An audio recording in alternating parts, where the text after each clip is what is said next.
self and interesting.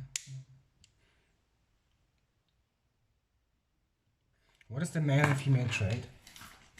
Why is manga designed the way it is, and what is all to do with schools animation and stuff, and I don't know.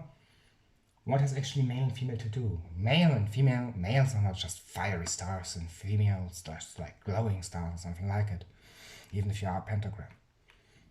As said, to my mind, I can only understand it from a male perspective and only know what my girl tells me. I think the field of graves is for girls very important, and for men the dark Roman whatever. Men don't ever think about the Roman Empire, at least me not. It's very uninteresting, but the idea is the Roman Empire. Empireized! Pretty much. And there's a male trait.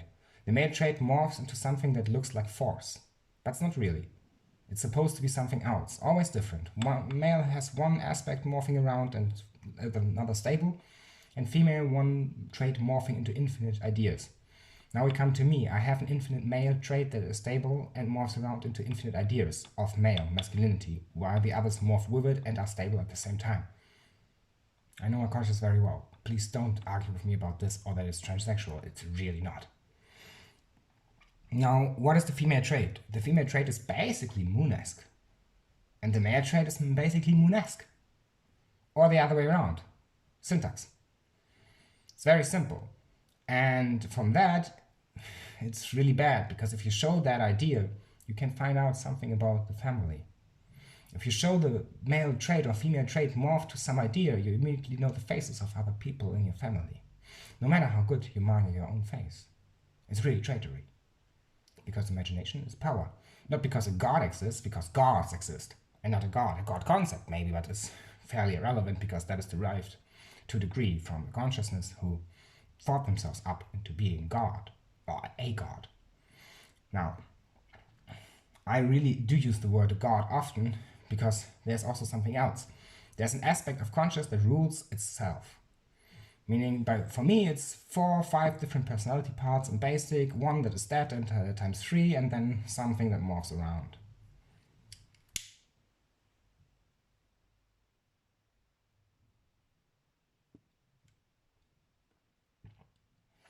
Meaning, I'm rather complex.